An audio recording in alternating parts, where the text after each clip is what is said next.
जय हिंद दोस्तों, मैं प्रदीप कुमार आप सभी को इस वीडियो में स्वागत करता हूं।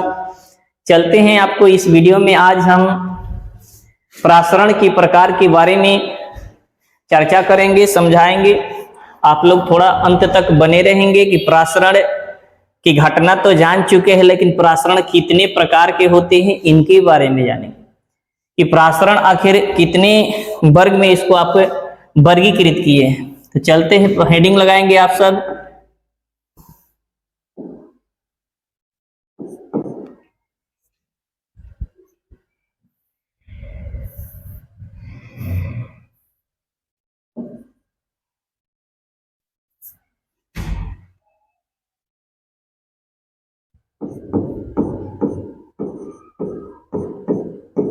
प्रासरण का प्रकार, टाइप्स ऑफ ऑस्मोसिस।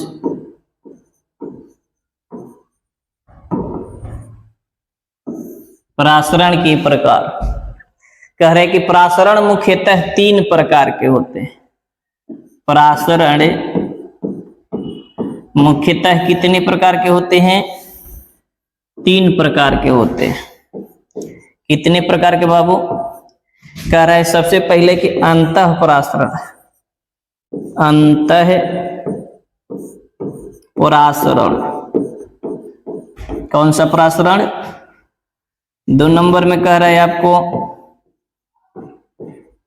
बाह्य प्रासरण। कौन सा प्रासरण? बाह्य प्रासरण। तीसरा कह रहा है आपको उल्टा प्रासरण या प्रतिलोम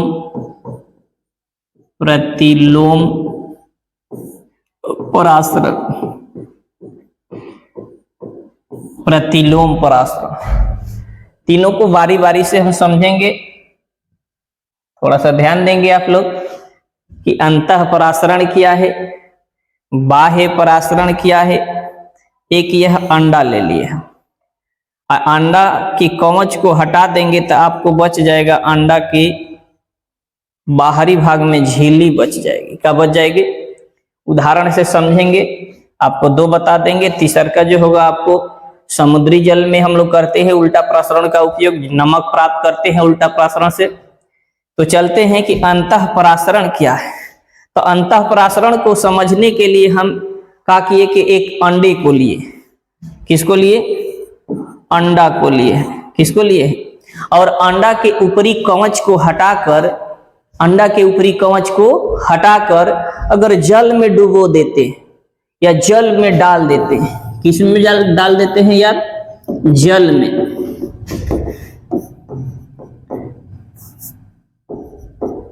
पानी में डाल देते। जब पानी में अंडे को डालेंगे,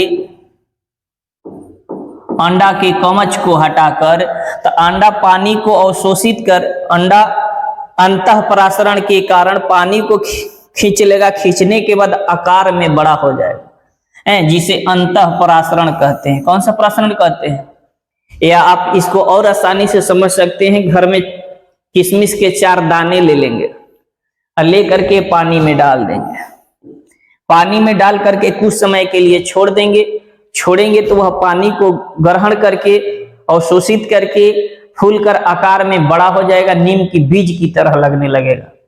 उसी प्रकार से अंतः प्रासरण की घटना के कारण वैसी आपको आकृतियां प्राप्त होती है।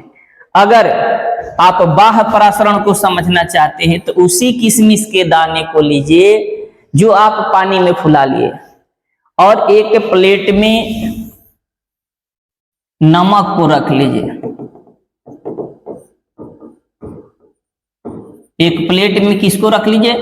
नमक को रख करके नमक के ऊपर उस किशमिश के दाने को डाल दीजिए और डाल करके कुछ समय के लिए आप छोड़ दीजिए। कुछ समय के बाद आ करके आप देखेंगे तो किशमिश के दाने से जल निकल करके और नमक के कण में प्रवेश कर जाते हैं, जिनके कारण वह सिकुड़कर आकार में छोटा हो जाता है। इस घटना को ही बाह्य परासरण कहा जाता है। क्या कहा जाता है? बाह्य परासरण कहा जाता है। कह रहा है, अब चलते हैं उल्टा परासरण की ओर। भाई उल्टा परासरण क्या है? तो कह रहा है कि परासरण की क्रिया, अगर परासरण की क्रिया में विलयन पर अतिरिक्त दाब डाला जाता है, कह रहा है कि अगर परासरण की क्रिया हो रही है कहीं, अब परासरण की क्रिया में आप विलयन पर अतिरिक्त दाब को डालते हैं, आप विलयन पर अतिरिक्त दाब को डालते हैं, तो क्या तो परासरण की क्रिया रुक जाती है या परासरण की क्रिया ठीक उल्टा होने लगती है। परासरण की क्रिया ठीक उल्टा होने लगती है। जैसे पहले होता था विलायक से अणुओं का गमन विलयन की ओर, या तनु विलयन से अणुओं का गमन सांद्र विलयन की ओर, तो ठीक उल्टा होने लगेगा। अब सांद्र से तनु की ओर होने लगेगा। शुद्ध विलायक से विलयन की ओर होता था, तो विलयन से विलायक की ओर होने लगेगा। इस घटना को ही उल्टा परासरण कहा जाता है। उल्टा परासरण के द्वारा ही समुद्री जल से नमक प्राप्त किया जाता है। उल्टा परासरण की सहायता से समुद्री जल से क्या प्राप्त करते हैं? तो नमक प्राप्त करते हैं। क्या प्राप्त करते हैं? नमक प्राप्त करते हैं। तो चलते हैं, आपको बारी बारी से सभी टॉपिक को परिभाषित कर देते हैं। तो पहला टॉपिक आपका लगता है अंतः परासरण।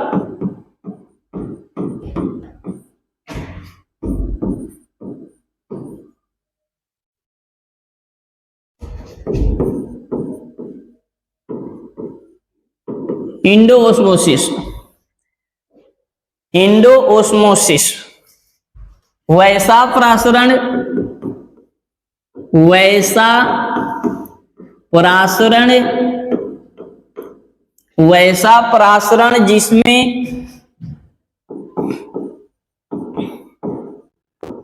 वैसा परासरण जिसमें जल के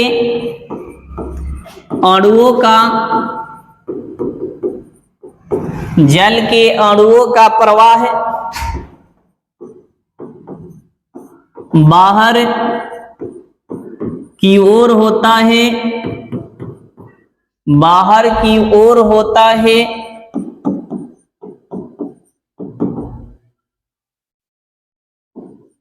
तो उसे अंतः सॉरी बाहर की ओर नहीं, अंदर की ओर, अंदर की ओर होता है, तो उसे अंतः परासरण कहते हैं। फिर से समझ लेंगे इसको कि वैसा परासरण जिसमें जल के अणुओं का प्रवाह अंदर की ओर होता है, तो उसे अंतः परासरण कहा जाता है।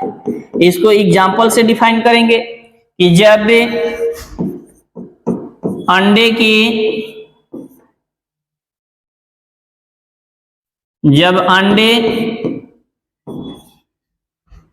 के कवच को हटाकर,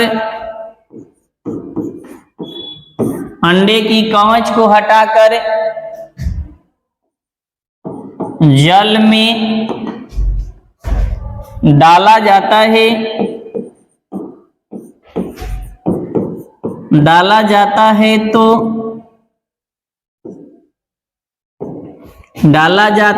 तो वह अंतः परासरण के कारण आकार में बड़ा हो जाता है।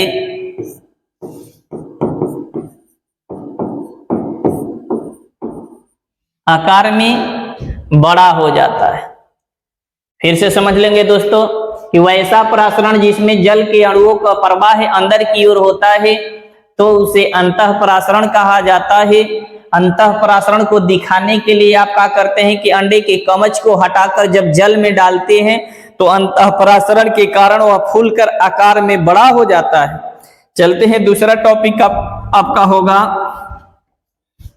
दूसरा टॉपिक आपका होगा बाह्य परासरण। बाह्य परासरण, बाह्य परासरण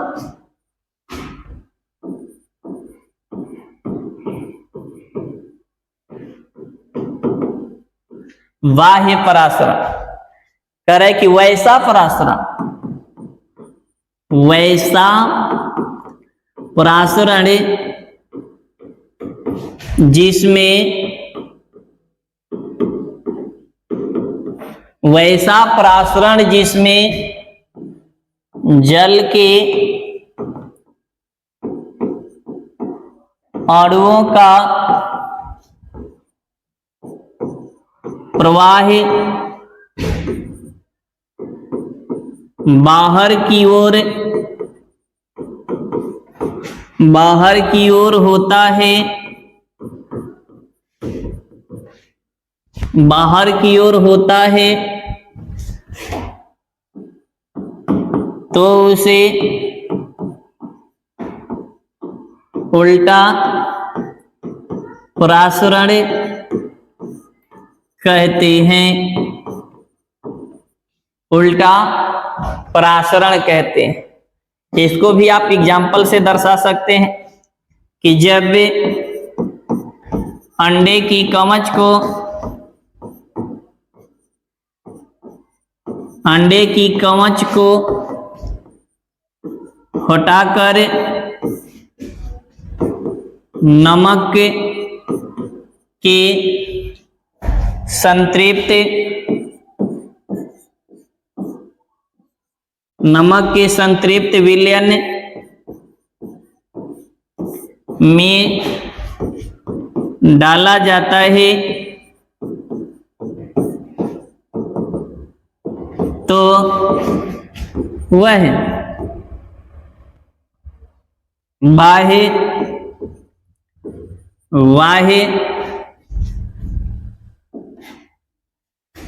परासरण, बाह्य परासरण के कारण, बाह्य परासरण के कारण सिकुड़ कर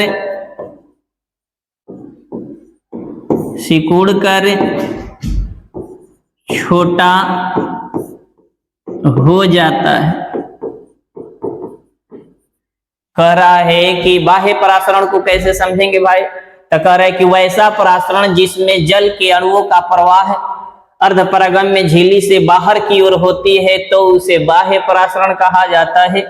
इसे दर्शाने के लिए हमने क्या किया कि एक अंडे को लिया, अंडा को लेकर के उनकी ऊपरी कवच को हटा दिया, हटाने के बाद झिल्लियां बच जाती है। जो झिल्ली बच जाती है, झिल्लीदार अंडे को जब नमक के घोल बना करके, वह भी घोल संतृप्त होना चाहिए, संतृप्त घोल में डाला जाता है तो जल के अणु जो होते हैं, अंडे के अंदर के जितने भी जल के अणु होते हैं वह संतृप्त विलयन में आ जाते हैं। आने के कारण वह सिकुड़कर आकार में छोटा हो जाता है। दो समझ गए। अब चलते हैं उल्टा परासरण की ओर। किसकी ओर चलते हैं? उल्टा परासरण की ओर। उल्टा परासरण किसे कहते हैं? उल्टा परासरण किसे कहते हैं? कहता है कि किसी विलयन पर उसके परासरण दाब से, किसी विलयन पर उसके परासरण दाब से अधिक दाब आरोपित करने पर, अधिक दाब आरोपित करने पर विलयन से विलायक की ओर परासरण होने लगता है। विलयन से विलायक की ओर परासरण होने लगता है, जिसे उल्टा परासरण कहते, उल्टा परासरण कहते हैं। इसे प्रतिलोम परासरण भी कहा जाता है। इसका दूसरा नाम आप सब दे सकते हैं प्रतिलोम परासरण। कौन सा परासरण? प्रतिलोम परासरण। तो चलते हैं सबसे अगला टॉपिक तीसरा है आप लोग का उल्टा परासरण।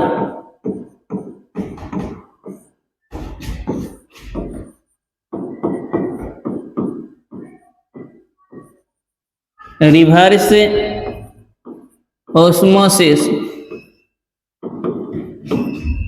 उल्टा परासरण। उल्टा परासरण कह रहा है कि किसी विलयन पर, अब डिफाइन कर सकते हैं इसको कि किसी विलयन पर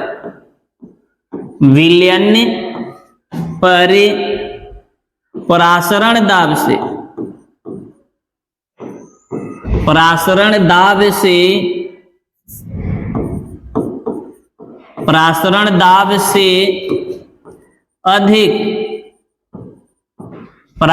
दाब से अधिक दाब आरोपित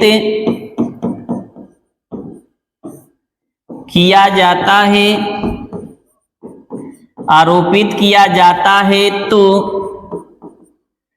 परासरण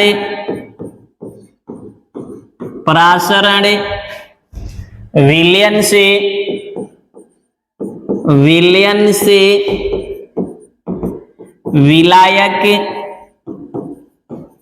विलायक की ओर होने लगती है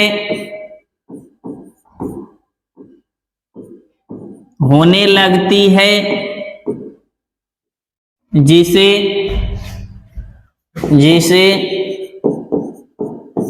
उल्टा परासरण कहते हैं। फिर से समझेंगे कि किसी विलयन पर परासरण दाब से अधिक दाब आरोपित किया जाता है। कह रहा है कि किसी विलयन पर परासरण दाब से अधिक दाब आरोपित किया जाता है तो परासरण विलयन से, या परासरण की क्रिया विलयन से विलायक की ओर होने लगती है। विलयन से विलायक की ओर होने लगती है, जिस घटना को उल्टा परासरण कहा जाता है। कौन सा परासरण कहा जाता है? उल्टा परासरण कहा जाता है। उल्टा परासरण को आप प्रतिलोम परासरण कह सकते हैं। प्रतिलोम परासरण की सहायता से, प्रतिलोम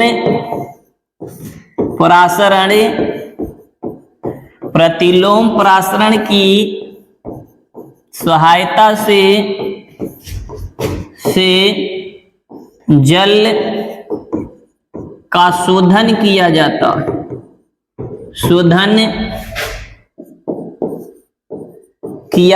है। कह रहा है कि उल्टा परासरण के द्वारा आप जल का क्या कर सकते हैं? शोधन कर सकते हैं, या नोट में दिखा सकते हैं।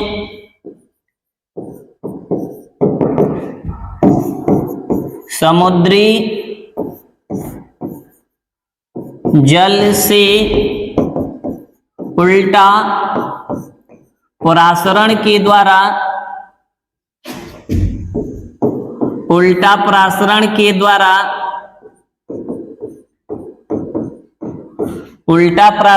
द्वारा नमक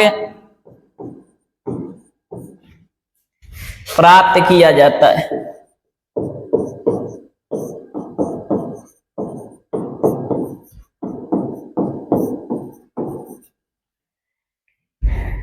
जय हिंद दोस्तों, आज का वीडियो इतना ही तक रहेगा। आप सबको अगर यह वीडियो अच्छा लगे तो अधिक से अधिक शेयर करेंगे और चैनल को सब्सक्राइब करेंगे, लाइक कमेंट जरूर करेंगे कि आप लोग को मेरा बनाया हुआ वीडियो कैसा लग रहा है। तो थोड़ा आप सब सपोर्ट करने का प्रयास करेंगे। अगर अच्छा लगे तो अधिक से अधिक वीडियो को शेयर करेंगे। जय हिंद।